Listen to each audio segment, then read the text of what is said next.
Hello friends, welcome back to my new blog. तो आप सभी का मेरे नए ब्लॉग में स्वागत है। तो आज का जो ब्लॉग है वो थोड़ा सा इन्फॉर्मेशन वाला है, तो मेरे ब्लॉग में कंटिन्यू बने रहिएगा।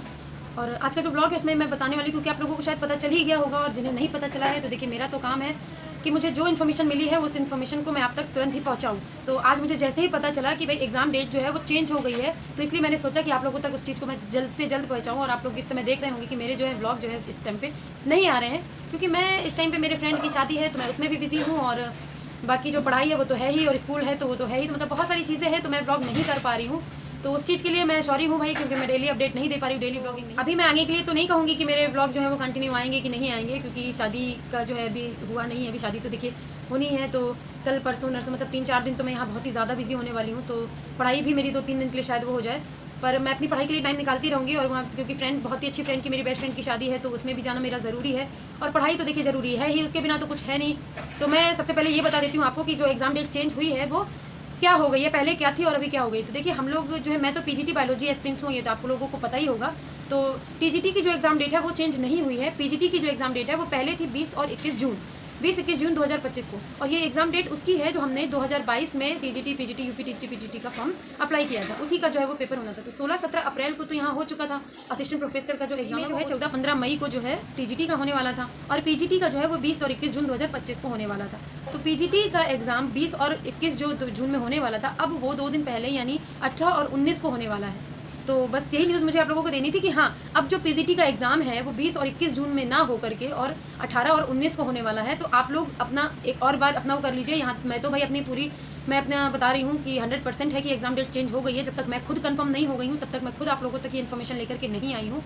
पूरा पक्का होने के बाद ही मैं ये आप लोगों तक शेयर कर रही हूँ। तो अगर आप लोगों को फिर भी वो नहीं है, तो आप लोग बिल्कुल, आप लोगों को वो है कि आप देख सकते हैं, आप अपना इधर उधर से और पता कर सकते हैं। पर जो मैं बता रही हूँ वो 100% सच है कि एग्ज़ाम डेट जो है वो चेंज हो गई है। टीजीटी की एग्ज़ाम डेट चेंज नहीं हुई है, पीजीटी की ही हुई है केवल, और असिस्टेंट प्रोफेसर का जो एग्ज़ाम है वो हो चुका है। तो अपनी पढ़ाई को जो है बिल्कुल से लग जाइए, क्योंकि मुझे पता है कि आप लोग बहुत ही अच्छे से मेहनत कर रहे होंगे, बहुत अच्छे से पढ़ाई कर रहे होंगे। मैं भी बहुत अच्छे से पढ़ाई कर रही हूँ। थोड़ा सा यहाँ 2-3 दिन के लिए मैं डिस्टर्बेंस में हूँ, और ब्लॉगिंग मैं नहीं कर पा रही हूँ, तो डेली ब्लॉग मेरे इस समय नहीं आ रहे हैं। तो मुझसे जितना हो पा रहा है बस मैं उतना ही आप लोगों तक शेयर कर पा रही हूँ। तो आप लोगों से उम्मीद करती हूँ कि आप लोग इसी में अपना प्यार बनाए रहेंगे, और मुझे इसी में ही सपोर्ट। भाई, अगर अभी भी किसी को ये लगता है कि एग्ज़ाम डेट पोस्टपोन हो जाएगी, तो ऐसा कुछ भी नहीं है। एग्ज़ाम डेट पोस्टपोन नहीं होगी।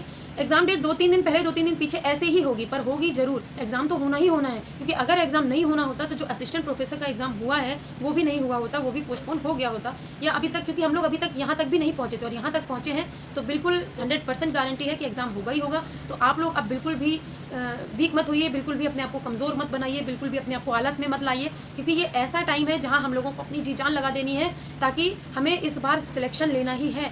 इस मौके को अपना आखिरी मौका समझिए, और आखिरी मौका समझकर हमको अपना पूरी तरह से कोशिश करनी है कि इस बार में ही सिलेक्शन हमारा हो जाए, और ये हमारे लिए एक गोल्डन अपॉर्चुनिटी की तरह ही हो, कि एक गोल्डन चांस समझिए मिला है हमको। क्योंकि देखिए, नेक्स्ट टाइम आप लोग देखते ही होंगे कि डेली कोई ना कोई अपडेट आती है। डेली ऐसा होता है, हम सुनने को देखते हैं कि आज ये नियम बन गया है, कल ये नियम बन गया है। अभी हाल ही में ये नियम बना हुआ है कि जीआईसी प्रवक्ता के लिए बीएड अनिवार्य है, बीएड की अनिवार्यता उसमें दे दी गई है। तो देखिए, कब क्या हो जाए कुछ भी नहीं पता है। तो हमें जो मौका आज मिला है ना, उस मौके को हमको बहुत ही अच्छे से अपने लिए यूज़ करना है, और इस मौके को अपना आखिरी मौका समझकर अपनी जी जान लगा देनी है, ताकि बाद में हमें ये पछतावा ना हो कि अगर हमने उस मौके में अपना 100% दिया होता, तो शायद आज हम यहाँ नहीं होते, आज हम किसी अच्छी जॉब में, किसी अच्छी जगह पर होते, और हमारे सारे सपने पूरे हो गए। तो देखिए, एक चीज़ और बता दूं कि जो ये इन्फॉर्मेशन मिली है वो हमारी न्यूज़पेपर में ही हमने देखा है, सब कुछ देखा है।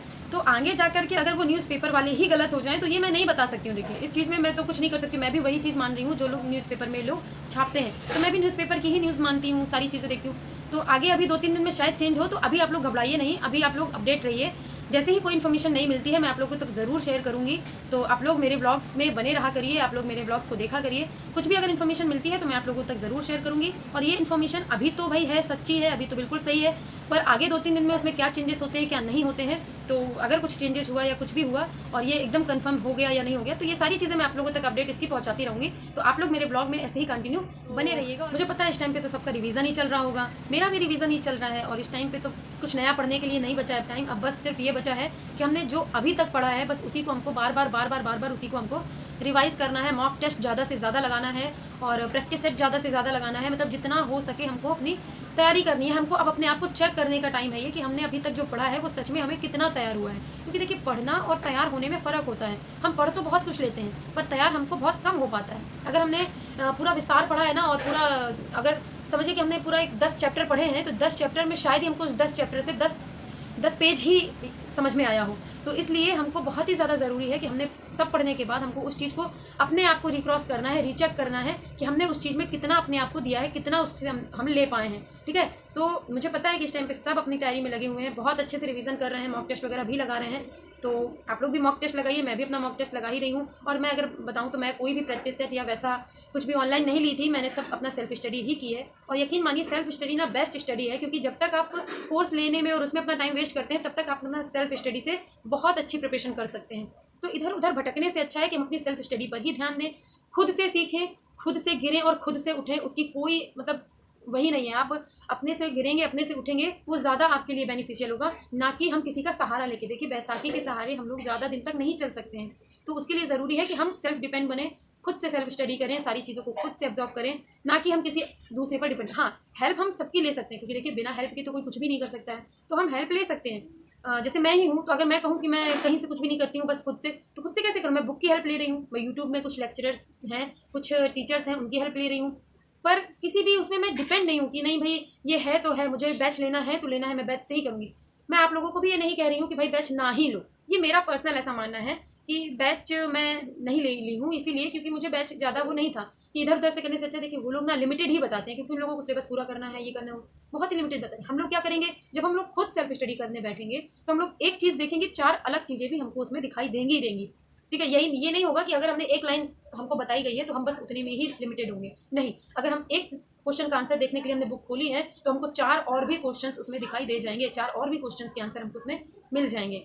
तो आप लोग भी अपना सेल्फ स्टडी कीजिए, या फिर आपको बैच लेना है तो आप बैच भी ले सकते हैं। यहाँ पर मैं किसी को भी कुछ ऐसा नहीं कह रही हूँ कि नहीं भाई ऐसा ही करना है, मैं तो बस अपना बता रही हूँ कि मेरा क्या मानना है या मैं कैसे करती हूँ या मुझे क्या अच्छा लगता है बस। बाकी सब लोग अपने आप में स्वतंत्र हैं, आप लोग कुछ भी कर सकते हैं। और मुझे पता है कि आप में से बहुत से ऐसे लोग होंगे शायद जो लोग मुझे मेरे वीडियो को देख रहे हैं, उनमें से सबका चयन हो जाए। मैं तो यही चाहती हूँ कि हम सब लोगों का सिलेक्शन हो जाए और हम सब लोग सेलेक्टेड होकर के अपना सपनों को पूरा कर सकें। हमने जो भी सपने देखे हैं उन सारे सपनों को पूरा कर दें, क्योंकि ये मौका कब मिलेगा कुछ भी नहीं पता है। तो ये आखिरी मौका है और इस आखिरी मौके में हमको अपना पूरी कोशिश कर देनी है, जी जान लगा देना है, समझिए बिल्कुल आग लगा देना है कि नहीं हमको करना ही करना है, कुछ भी हो जाए।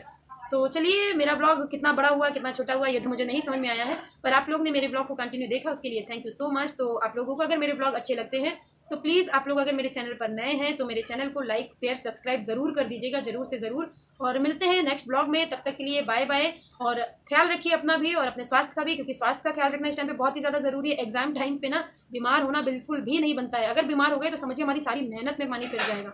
तो अपने आप को हेल्दी रखिए, स्वस्थ रखिए और चलिए मिलते हैं नेक्स्ट ब्लॉग में, तब तक के लिए bye bye. Like share subscribe ज़रूर कीजिएगा, थैंक यू।